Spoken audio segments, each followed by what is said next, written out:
We are fast approaching the January transfer window, and it's being widely reported that the Bears are going to be in for a busy one. In today's video, we are going to be going over some big Rangers transfer news, as not one but two deals could be agreed this winter. Not only that, but we will also go over all of the latest Rangers news from the last 24 hours. But first, hit the like button and subscribe to the channel for daily Rangers content.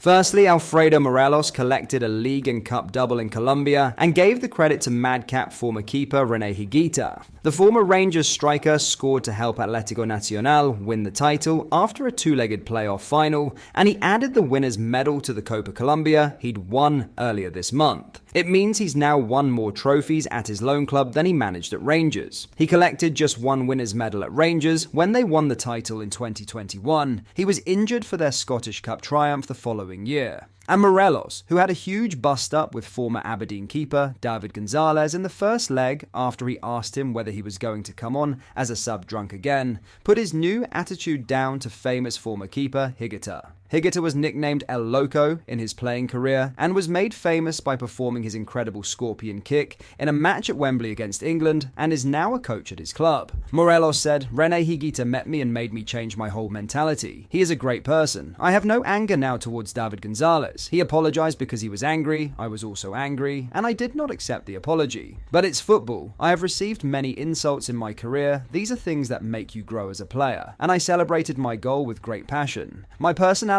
on the pitch is never going to change. As a player, I will always be like this. People who know me outside of football know I am a good person. To win the cup, and now the league is wonderful, and I dedicate it to my family who were always with me in difficult times. I don't need to prove anything to anyone outside. I worked very hard to get these titles. Now it's time to celebrate. My teammates supported me because as a human being, we all make mistakes. And my manager, Efrain Juarez, has always believed in me. I always had 100% of his confidence, which was the most important thing. Now I am happy, winning 2 titles with Nacional, we deserve them." In some big Rangers transfer news ahead of January, Rangers are open to offers for Alex Lowry and Adam Devine in the January transfer window. Both players are out of contract at Ibrox in the summer and haven't featured for the first team this season. Lowry and Devine are products of the club's youth academy. The two players made their first team debuts under Giovanni van Bronckhorst before signing long-term deals with the club that expire in the summer of 2025. Lowry spent the first half of last season on loan at Hearts before that agreement was cut short. The attacking midfielder has also battled with injuries over the course of the past year. He's played 3 competitive matches for the Rangers B team this season, having been part of the first team squad summer training camp in the Netherlands. The midfielder's last minutes in a Rangers shirt as part of the first team squad came under the management of Michael Beale in May 2023. Lowry made his full debut for the club during a Scottish Cup win over Stirling Albion in January 2022, scoring after replacing the injured Ianis Hagi. Devine was handed a first start at the club by Beale during the former manager's debut 3-2 win in the dugout over Hibs. The versatile fullback, capable of playing on the right or left of the defence, spent the second half of last season on loan at Motherwell. Devine featured in 2 Challenge Cup matches for the B team earlier this season during wins over Clyde and Bo'ness United. Previously, we told that Rangers are likely to move for a centre-back in the January transfer window following injuries to John Sotar and Horatio Casanwirjo. The Rangers B team won the Glasgow Cup last week with a 3-2 win over Celtic, earned by a late Zach Loveland's goal. Speaking in the aftermath of the fixture, Philippe Clement, who was in attendance, admitted there's still a gap that Scottish football must work to solve between the B team and first team. Not after that game, because it was not an amazing game, to be honest, and they also know themselves, Clement said when asked if anyone in the B team had convinced him of their suitability for the first team following Tuesday's match. There is still a gap to take. To be in the starting 11, I don't speak about getting playing minutes or experiences, but really to be in the starting 11, I think the gap is still there, but it's a logical thing. Also from Celtic, nobody is starting with the first team. There is a big gap in between. We talked about that already a lot, about academies in Scotland, and then expectations with being at Rangers and competing to get domestic titles, domestic cups, and European football against top European teams. To close that gap, I think there need to be steps in between. In the club, we have had a lot of talks about that during this past year. In the SFA, people are trying to make things better, to close down the gap, but it's something you cannot close down in 1 month. There need to be a lot of actions made for the future. In other news, Charlie Adam has been dismissed by Fleetwood Town as manager. The former Rangers star took charge of the English League One side on New Year's Eve last year. However, the pair have parted ways with immediate effect. Announced via the club's official website, a statement read, "Fleetwood Town can confirm Charlie Adam has left the club with immediate effect." Owner Jamie Pilley said, "I'd like to personally thank Charlie for his commitment and professionalism over the last 12 months. He's been a pleasure to work with, but recent results meant we felt a change was necessary. I wish him well for the future." All at Fleetwood Town would like to thank Charlie for his hard work and commitment. The club will issue a further update on the first team staff in due course.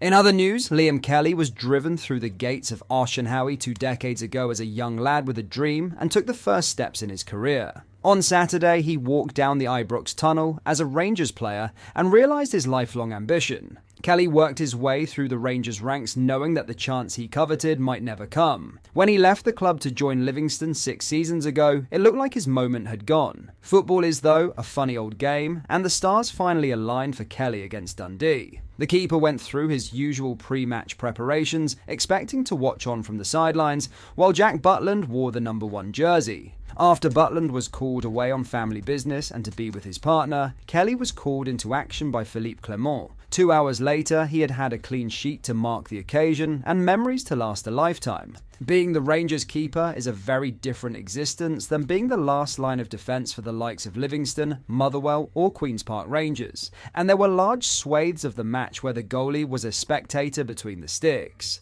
As a result, it was a test of Kelly's mentality as much as his quality. He will have busier afternoons in what remains of his career, but he can be proud of the way he handled the circumstances and the challenge after helping Rangers to a deserved and much needed victory. "It felt unbelievable," Kelly said after a Václav Cerny effort earned Clement's side all 3 points against Dundee and moved them up to second in the Premiership standings. "I've been at Rangers a long time. It was 20 years ago that I first walked through the gates of the training centre, so that's what I've waited for the majority of my life. Over the moon, I got a clean sheet and a victory. Obviously, it could have been a lot more. I think everybody watching the game knows that, but I am so happy. Obviously that's why I signed in case I was ever called upon. We do a lot of work with Colin Stewart, the goalie coach, to be ready. So, in the warm-up, after I got the news that I was going to be playing, he just said, 'Let's go, that's what we're training for.' So, big thanks to him. Big thanks to my mum and dad and my granddad. They've obviously put a lot of effort into getting me here. Took me a lot of Rangers games over the years. I was here for 14 years first time. They put so much effort into me, and I'm sure they'll be glad watching that."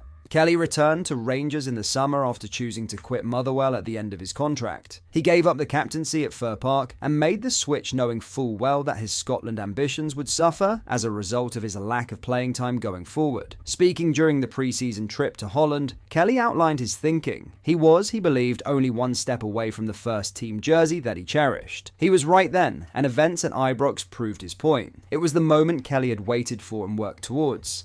Listen, I was really nervous," Kelly said. "I'm naturally going to be really nervous. I just didn't want to let anybody down. I know the boys worked so hard to be ready, but I've still got full belief in my own ability. I know exactly what I can do, and when I came in, I just didn't want there to be any drama. I didn't want there to be any hassle. Get the victory, doesn't matter who's in goal. The boys played well, the boys helped me a lot, and we'll move on. It was always going to be late. Do you know what I mean with the position that I'm in? It's always going to be later on. You're never going to get a lot of notice when you're second choice goalkeeper. So, I'm always ready to go. Obviously, I've played a lot of games in this league now. Dundee had some really good players playing in the game. Obviously, we gave them hope by not putting more chances away, so they've grown hope in the game. But, the circumstances are always going to be last minute. That's the position I'm in. The chance to join up with Clement's squad this term was one that Kelly believed was too good to turn down. He has watched on as Rangers have enjoyed and endured the campaign at various stages, both domestically and on the continent. Recent weeks have brought agony but offered hope for Clement. If Rangers are to be successful in what remains of the term, then Clement needs Butland to get back to his best. The Englishman has not quite hit the heights of last season. He has still been an integral part of Clement's plans though, and he remains an inspiration to those, Kelly, Mason Munn and Lewis Budinakis, that are with him on a daily basis. I must be honest, I have, Kelly said when asked if he has enjoyed working with Butland over the course of the campaign. I've really enjoyed it. He's an unbelievable goalie. He's definitely the best goalkeeper in the league for me. He's got everything when I train with him. Obviously, I've worked with a lot of goalies in my time. I am a huge fan of him, really good guy, we've got a good relationship. Clement addressed the situation with after the Dundee win and insisted that he will be back for the next game. That fixture comes on Boxing Day as Rangers make the trip to face St Mirren, aiming to continue building some momentum in the Premiership. Butland celebrated the arrival of his baby on Saturday evening, but is expected to get back down to business at the first attempt. Kelly has now played his first game for Rangers. Time will tell when he gets to play his next one. That is, after all, the life of the backup goalkeeper. Obviously, I would love to keep playing and I would love to play every game, but I'm realistic to the situation as well, Kelly said. There's been a personal matter with Jack on Saturday, and moving forward, I think if he's back, he's got so much credit in the bank. I think he's been our best player for a lot of games this year. I think he's an amazing goalie, so I'm not going to resign to the fact that I'll not be playing, but I've got a lot of intelligence, I know how things work, I've been in the game a long time now. If Jack plays, then no qualms with that. He's played really well this year, and I've only done okay for one game, so I wouldn't be too expecting anything else to be happening. That brings us to the end of today's video. Let us know your thoughts down in the comment section below. If you enjoyed it, please do hit the like button and subscribe to the channel for more daily Rangers content. Thank you.